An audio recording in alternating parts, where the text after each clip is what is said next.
Hey garden gals and guys, it's Steph with Tiny's Garden. Welcome back. Today is a fun one for me. I am sharing with you my top 5 favorite new cut flowers that I've grown in my cut flower bed this year. All of these I've grown for the first year this season, and I have my favorites and I have them in order. So I thought I would share that with you because it might be of interest for your seed ordering for this next year, which essentially should probably be happening now. I haven't ordered mine yet, but guys and gals, we gotta get on that. So without further ado, let's go through my list. We're gonna start with number 5 and work our way up to my most favorite at number 1.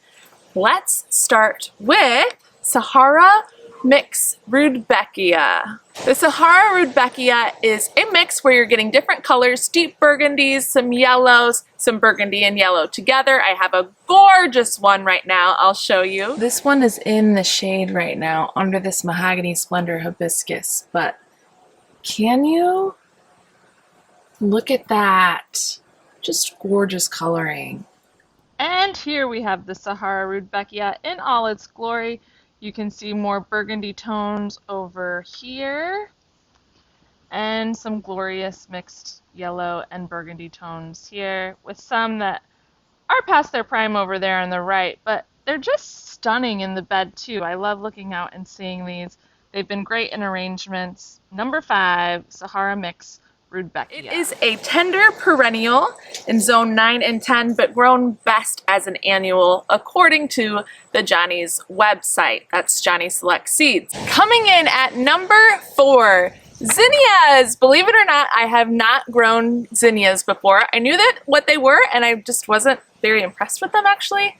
However, now that I've grown my own and have gotten to see beautiful varieties, I'm a huge fan. They're very easy to grow and a great summer stunner. Summer is their season to bloom, and they're absolutely gorgeous. My favorite is the Benary's Giant Salmon Rose. Let's take a look at her now. Okay, I am up here on top of the front zinnia bed, and look at her. This is the Giant Salmon Rose right here. Really beautiful structure. To give you an idea of how big she is, if I put my hand under her, she's right there. The Oklahoma series, which is to the right there, is smaller, but this is just a showstopper. I've so enjoyed her. Let me show you some other unique ones. In the back beds, we've got some other color here, and this one I'm actually quite surprised I liked as much as I do, but this is the Zowie Yellow Flame. Pretty unique colors, but you can still work them into bouquets, which is fun. And this is the Queen Lime with Blush.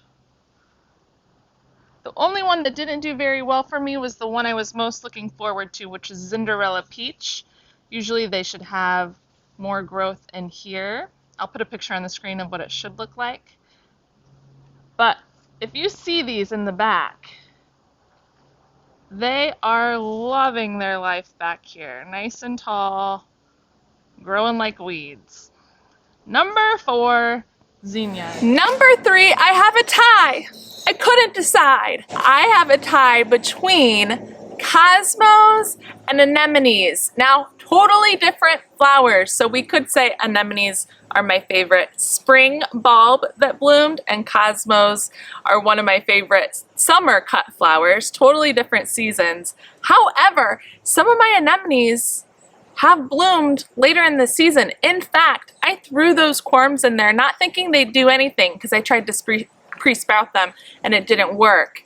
Well, the beginning of summer, I started to get some anemone blooms. I was totally blown away. Usually they like the cold much more, but I'm still getting some of them blooms, and they are gorgeous. Some of them blooms, getting some of them blooms. So let's discuss anemones first. As I said, usually you can pre-sprout them in the spring and then plant them early on. They like the cool weather. It didn't work for me this year, but I'm gonna try again next year. The main point is they're stunning. Bordeaux is the variety that's my favorite. I'll put a video of that I have on the screen, and it wasn't even in its prime at that point, but just a stunning, really rich red with a little tinge of purple around the center. Absolutely gorgeous. Black and White and Mr. Fokker, whatever that name is, it's a tie for second place. Mr. Fokker, I think that's how you say it. Mr. Fokker is the most unique color out of any flower I've had this season. It's pretty blue, but a little purple, but just such a unique flower, you can't help but stare at it when you see it. That's coming in tied with Black and White, which is a classic. It's got the black rim and then the white petals around it, and I have one in bloom right now, and it's stunning. And it's August 17th. Let's take a look. And here it is, in its prime, randomly blooming in my bed. Oh my goodness. It's so pretty. It's holding up to this heat. I was not expecting to get any of these. Really, really beautiful. Love it, love it. And then the fourth variety, St. Brigid the Govenor. Still really beautiful. I just like the other three a little bit more, but what an unexpected surprise with those anemones this year. Your girl is gonna be growing a lot more of them next spring.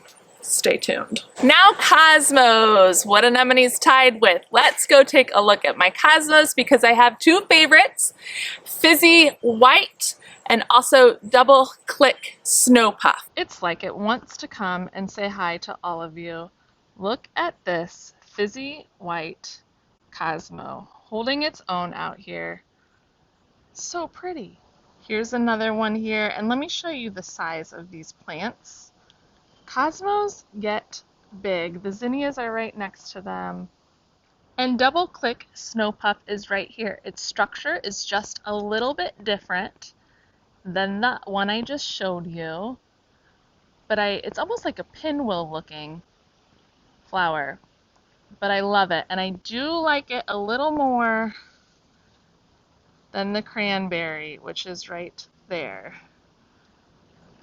Rubenza is over here. I don't know that I'll grow this color again. It's just not my jam. But these, and this poor guy, see how roughly it can get? And he's even broken. Really, really a big fan of those varieties of cosmos. Number 2, which is so close to number 1. Should I change them around?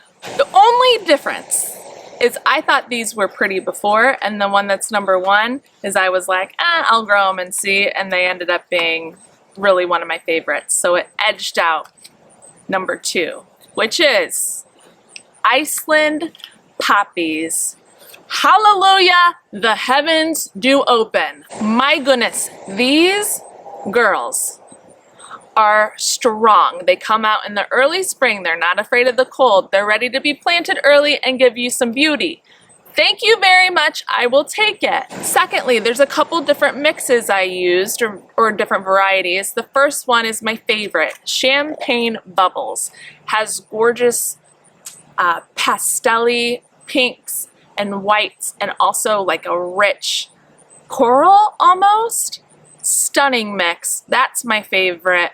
And I also had really good luck with the Naudicule blend. I actually had better luck with the Naudicule blend from Botanical Interest in germinating them and getting them to grow, which they're notoriously difficult, by the way. I'll link that video about sowing them and thinning them below. But my little baby ones that were from the Champagne Bubbles mix, once I got them into the ground, they did take off too, and they were my favorite by far. I've got some footage of them that I've used. I cut and cut and cut on them. Love the Iceland Poppies. If you haven't grown them, you gotta try. You at least gotta try. They are considered a perennial in zone 4 through 9.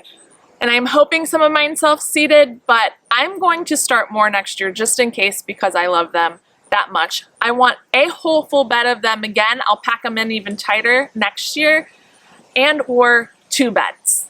That's how much I love them. If you don't sear the ends of the stems when you're harvesting or cutting them, they will have a very, very short vase life. But if you take a lighter or any propane tank and sear the ends, they have a better vase life, and actually a fairly good one. Or you can also put them into boiling water and sear them that way. But that is key for keeping their vase life longer. Okay, we've arrived. The number 1 cut flower this year that was a surprise for me is Sweet Black Cherry Dianthus. Now, I have to say, I ordered it because I like the color. You know I love me some red. But I didn't really know if I'd use it much. We'll see how it grows. It's a stunner, everybody. I wish I would have focused more on those seedlings to plant even more of them out because their long stems, their aroma is delightful. I would say it's similar to stock, but better, like much better. I am not gonna grow stock next year, more than likely. It didn't do it for me this year. I was okay with them last year, but not after Sweet Black Cherry Dianthus. I'll double up on those. The color in person and the texture is like a velvety look. So it's not flat, it's not shiny, it's rich. It gives like a rich depth to a bouquet or whatever you're using it for. And it's another one of them that I just love to see out in the garden. So that is why it's number 1. I was not expecting it to do much for me, and here it ended up being one of my favorite. I'm coining it number 1 Sweet Black Cherry Dianthus, which is considered a perennial in zone 6 through 8. Take that for what you will. That's according to the Johnny's website. I will be starting them next year. I'm in zone 5B here, and I'm not going to take that chance. But man, oh man, am I glad I did this year.